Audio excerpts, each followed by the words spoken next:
Welcome back, everyone, for another deep dive. This time, we're going to be exploring Yeah. something you Mm. use every single day, but you might not think about how powerful it actually is. Okay. And that is your imagination. All right. So we often think about imagination as just daydreaming. Yeah. Yeah.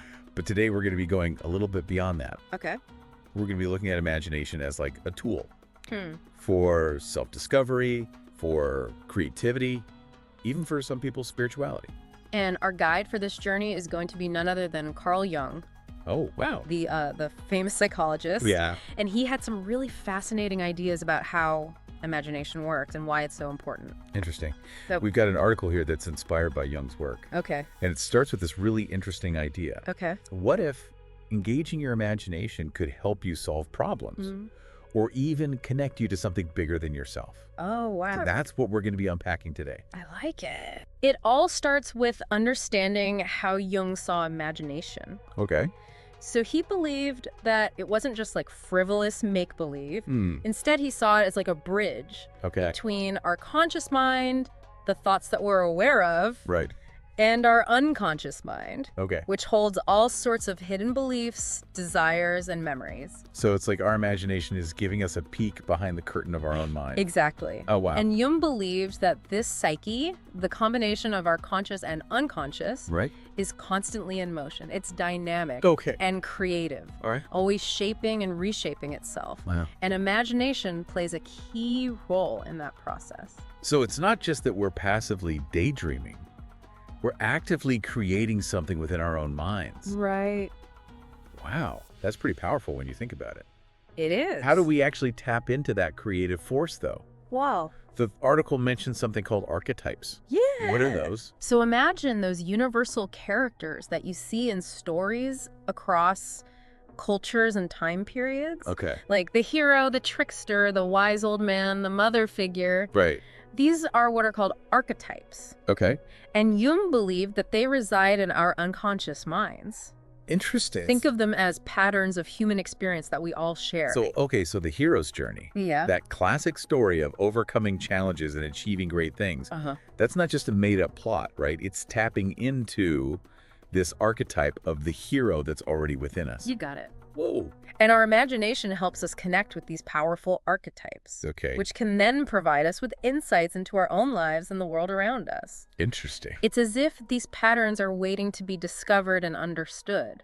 That's pretty amazing to think about these ancient patterns living within our minds. Yeah. But is it enough to just passively acknowledge them? Yeah. The article also talks about something called active imagination. Yeah. It almost sounds like a contradiction. Yeah. How can imagination be active? So that's a great question. So it's a fascinating technique that Jung developed. Hmm. Imagine having a dialogue with figures from your dreams or fantasies. Okay. You're intentionally interacting with your unconscious mind to try to understand its messages. So it's not just letting your mind wander aimlessly. It's more like having a conversation with your subconscious. Yes, you're bringing those unconscious elements into your conscious awareness. Okay. And that can lead to some incredible insights and self-discovery. Wow. But it's important to remember that it can be challenging. I can imagine it's like opening a door to a part of yourself you haven't fully explored before. Right? So what kind of things might someone discover through active imagination? You know, it's different for everyone, What? but it can be incredibly revealing. Hmm. You might uncover hidden beliefs or fears that are holding you back. Oh, You might gain a new perspective on a problem that you're facing. interesting. You might even connect with a sense of creativity or purpose you didn't know you had. Wow. That definitely sounds like a journey worth taking. It is. Now, the article also delves into a more spiritual aspect of Jung's work, Okay. specifically his view of the divine. Mm. And it says that he didn't see God as like some external being, Right. but as something within ourselves. Yeah. That's a pretty radical idea. It is. So Jung was really interested in the idea of wholeness, of integrating all aspects of ourselves, Yeah. including the parts that we might consider negative or shadowy. Yeah. And he believed that as we move toward this wholeness, Right. we connect with a sense of the divine that's inherent within us. Yeah. So it's not about praying to a God outside of ourselves, Right. but rather discovering the divine within. Exactly. And it connects back to the idea we talked about earlier, Yeah. that the universe itself might be like a thought or a dream. It does. It's a powerful concept to consider. Yeah, it is. And it highlights the immense power of imagination, not just as a personal tool, but as a force that connects us to something much larger than ourselves. This is already giving me a lot to think about. I bet. There's this other idea in the article that I'm really curious about. Okay. The shadow self. Yes. That sounds kind of ominous. Well, the shadow self is a key part of Jungian psychology. Okay. And it refers to the aspects of ourselves that we reject or suppress or deem unacceptable. You know, it's the part of us that we might try to hide from others and even from ourselves. So it's like those negative qualities we don't want to acknowledge, Yeah. like maybe selfishness, jealousy, or even anger. Exactly. Yeah. But Jung believed that trying to ignore or suppress these aspects of ourselves doesn't make them go away. Right. In fact, they can fester in our unconscious Oh. and manifest in unhealthy ways if we don't address them. That makes sense. If you try to bottle something up, it's bound to explode eventually. Right. But how does imagination help us deal with these shadow parts of ourselves? Well, Jung believed that imagination is a powerful tool for working with the shadow. Oh. It allows us to explore these difficult emotions and impulses Right. in a safe and symbolic way. Mm. So think of it like this. Okay. If you're struggling with feelings of inadequacy, Okay. maybe that stems from an inner critic that's constantly putting you down. Oh, I know that voice all too well. We all do. Yeah. But through active imagination, we can engage with that inner critic. Okay. We can try to understand where it comes from, what it's trying to protect us from, and ultimately how to reframe its message into something more supportive. So instead of running from our shadow, we can use imagination to turn and face it. Exactly. That sounds incredibly powerful, but also maybe a little scary. It can be challenging, but it's also incredibly liberating. By bringing our shadow into the light of awareness, Okay. we can start to heal those parts of ourselves that are holding us back. Right. And in doing so, we can access a whole new level of self-acceptance and personal growth. Wow, this is already so much to process. I know, right? But the article mentions one more Jungian concept that I'm really intrigued by. Okay, what's that? Synchronicity. Synchronicity. Yeah. This is one of those ideas that really captures the imagination. Yeah. It refers to meaningful coincidences that seem to defy rational explanation. Yeah. And Jung believed these synchronicities happen when our inner world aligns with external events in a meaningful way.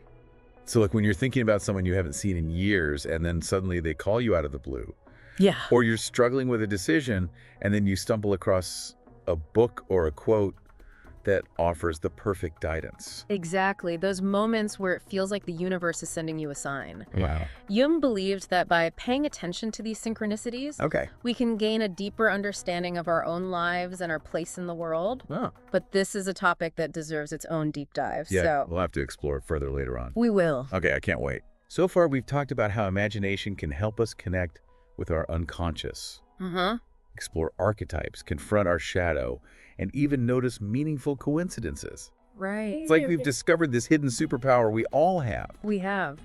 But is there a practical side to all of this? Yeah.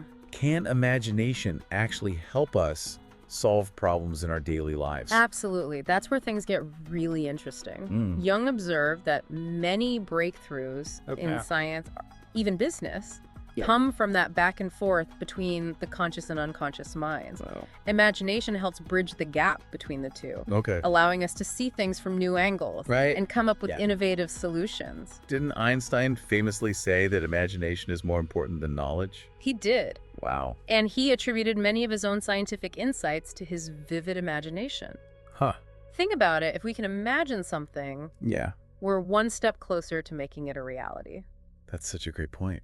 But it's easy to think that imagination is just for creative types, Right. like artists or inventors. Yeah. How can the average person use imagination to solve everyday problems? Well, it's simpler than you might think. Okay. So next time you're facing a challenge, Yeah.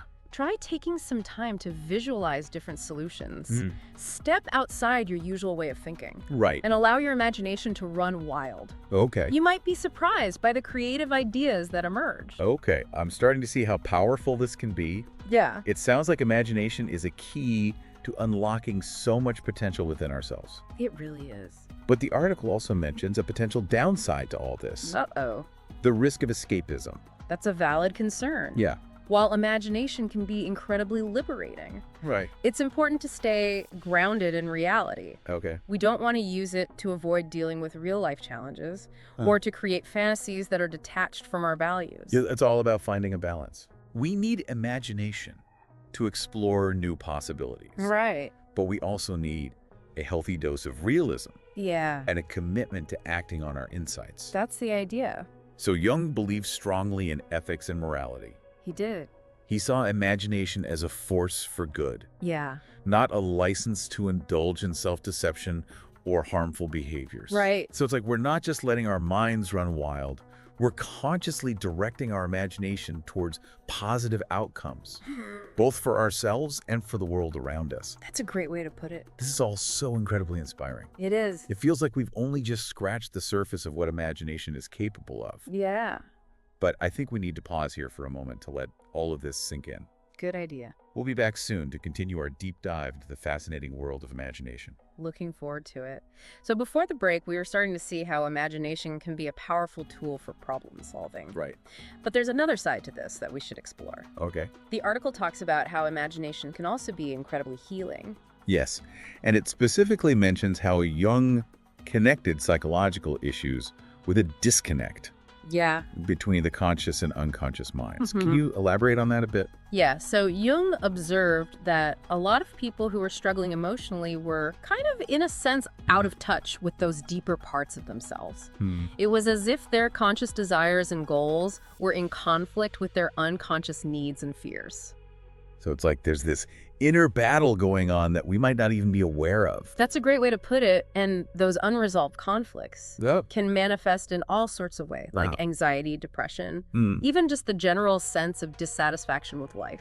Okay, that makes sense. Yeah. But how does imagination come into play here? Well, Can we actually use it to heal those inner conflicts? Jung certainly believes so. He developed therapeutic approaches that use imagination Okay. to bridge that gap between the conscious and unconscious minds. Right. Things like dream analysis, active imagination, working with symbols. Okay. These can all help bring those hidden conflicts to the surface Okay. where we can address them.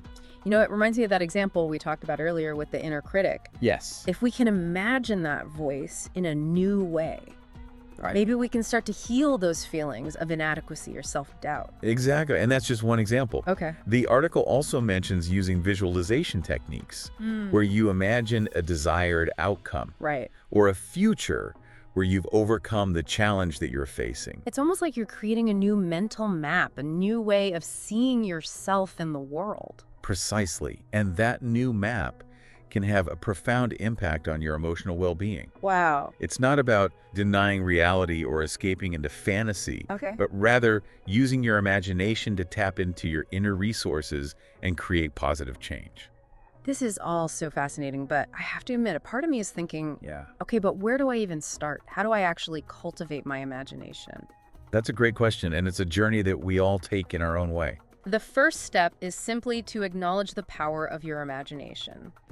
Don't dismiss it as frivolous or childish. Right. Embrace it as a vital tool for growth, Okay. understanding, and yes, even healing. So start by giving ourselves permission to imagine, to play, to explore those inner landscapes. Exactly, and be open to the messages and insights that emerge. Okay. Pay attention to your dreams, your daydreams, your intuition. These are all ways that your unconscious mind is trying to communicate with you. Right. It's like learning a new language. I love that analogy. Yeah. So it's not just about forcing our imagination to come up with solutions. Right. It's about listening to what it's already trying to tell us. Exactly. It also seems like finding ways to express our imagination could be important. Yeah. Maybe through art, writing, music, Sure. or even just spending time in nature. Absolutely. Creativity is a natural expression of imagination. Right. Find outlets that allow you to bring your inner world into the outer world. Don't be afraid to experiment, Yeah. to play, to have fun with it. This is starting to feel less intimidating and more like an exciting adventure. It is an adventure. It's like we're rediscovering a superpower we always had, but maybe forgot about along the way. Exactly. And remember, it's a journey, not a destination. Be patient with yourself and trust the process. Okay. But, you know, even with all this talk about the power of imagination, Yeah. the article does point out that there's a potential downside. Right. The risk of escapism. Right. We can't just live in a fantasy world, can we? No, we can't. How do we make sure imagination is a force for good in our lives and doesn't lead us down a path of delusion? That's a crucial point. It's all about balance. While imagination can be incredibly liberating, Right. it's important to stay grounded in reality. Okay. We don't want to use it to avoid dealing with real-life challenges Right. or to create fantasies that are detached from our values. So we need to be mindful of how we're using our imagination. Yes. It's not a free pass to ignore our responsibilities. Or to escape from the difficulties of life. Exactly. Jung believed strongly in ethics and morality. Right. He saw imagination as a tool for good, Right. not a license to indulge in self-deception or harmful behaviors. So it's like we're not just letting our minds run wild, we're consciously directing our imagination toward positive outcomes, both for ourselves and for the world around us. That's a great way to put it. This reminds me of that idea the article mentions about imagination possibly transcending time and space. Yes, this gets into some pretty deep territory. Right. Jung believed that the unconscious mind isn't bound by linear time, Okay. the way our conscious mind is. Right. He saw it as this vast reservoir of collective knowledge and wisdom, Wow. accessible through imagination.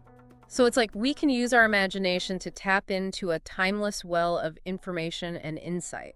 That's the idea. It's almost like accessing a universal library of human experience. It is, and this might help explain why certain archetypes and myths appear across cultures and throughout history. It's as if we're all drawing from the same source. Right. A collective unconscious that transcends individual experience. This is blowing my mind. Yeah. If we can access this collective unconscious, what does that mean for us? What kind of potential could we unlock? It's a profound question to consider. It is. It means that we're not just limited to our own individual experiences and perspectives. Right. We have the potential to connect with something much larger than ourselves, something ancient and wise. So imagination isn't just about personal growth. It's about tapping into a universal consciousness, a collective wisdom that's been accumulated for centuries. That's a beautiful way to put it. Wow. And it suggests that imagination is not just a tool for understanding ourselves, Right. but also a key to understanding the world around us and our place within it. This is all so incredibly inspiring. I know. It feels like we've only just scratched the surface of what imagination is capable of. We have. But I think we need to pause here for a moment. Good idea. We'll be back soon to explore even more of this incredible power within all of us. Okay, sounds good. So welcome back to our deep dive into imagination. Yeah. And before the break, we were talking about how imagination can connect us with something much bigger than just ourselves. Right. This collective unconscious that might span across time and space. Uh-huh. And one thing that really stands out to me about that, Yes. it suggests that we're not alone in our journeys. We're all connected Yeah. through this vast network of shared experiences and wisdom. Really makes you wonder, like, what we could achieve if we tapped into that collective power more intentionally. It does. It's like we all have this incredible resource, Yeah. but we often forget to use it. You do. Imagine the possibilities if we could really harness the interconnectedness of our imaginations, I know. the creativity, Mm. the ability to solve complex problems, Yeah. the empathy, the understanding we could unlock. It could be transformative on a global scale. It's almost overwhelming to think about, It is. but I suppose that's the beauty of imagination, right? Yeah. It constantly pushes us beyond our limits, It does. showing us what's possible. Right. And it reminds us that we're not just passive observers in life. Right. We have the power to create, to shape our realities, and to contribute to something much larger than ourselves. You know, the article also mentioned how imagination can help us build resilience, Uh-huh. especially when we're facing tough times. Yes. And we've been talking about imagination as this grand, expansive force. Right. But it seems like it can also be really helpful in those everyday struggles we all face. It can. When things get difficult, it's easy to get caught up in negativity and despair. Right. But imagination can help us reframe those challenges Mm. and find a path forward. So instead of just dwelling on the problem, Yeah. we can use our imagination to visualize a positive outcome, Right. a future where we've overcome the obstacle. Mm-hmm. It's like giving ourselves a sense of hope, Yeah. something to strive for. Exactly. It's not about denying the reality of the situation. Okay. It's about cultivating a sense of hope and finding the strength to persevere. So we might not be able to control everything that happens to us, but we can choose how we respond. Exactly. It's almost like we're creating a mental and emotional safety net for ourselves. Yeah. Something to hold on to when things feel shaky. That's a great way to put it, and that safety net can make all the difference in our ability to navigate difficult times. This has been such an empowering conversation. It has. It feels like we're reclaiming a sense of agency, Right. of control over our lives. That was a core part of what Jung was trying to convey. He believed that by understanding and harnessing the power of imagination, Right. we become more conscious creators of our own destinies. And as we do that, we also contribute to the collective evolution of humanity. Right. It's like we're all weaving together this tapestry of shared imagination, I like that. creating a more beautiful and meaningful world. That's a beautiful image, and it highlights the interconnectedness of our individual journeys. Right. When we embrace imagination, we're not just working on ourselves. Yeah. We're contributing to a greater good. This deep dive has been a truly transformative experience. It has. It's shifted my perspective on imagination in ways I never could have anticipated. I'm glad to hear that. And for me, this conversation has reinforced just the incredible power of the human mind to create, to heal, and to connect. So as we wrap up this deep dive, what's one key takeaway you hope our listeners will hold on to? I want our listeners to consider this. Okay. Jung believed that the unconscious operates beyond linear time. Okay. What if using our imagination allows us to tap into a timeless well of knowledge and wisdom? What a powerful thought. Yeah. It reminds us that imagination isn't just a fleeting fancy. Right. It's a doorway to a deeper reality, Yes. a realm of infinite possibilities. And as we step through that doorway, Yeah. we embark on a lifelong journey of discovery and transformation. It's a journey worth taking. It is. And to our listeners out there, Yeah. I encourage you to continue exploring this incredible power within yourselves. Yeah. What speaks to you most about this idea of imagination? What would you like to discover within yourself? Right. This is just the beginning of your own exploration. Remember, the journey of imagination is an ongoing adventure. Embrace the mystery, the wonder, and the boundless possibilities that await you.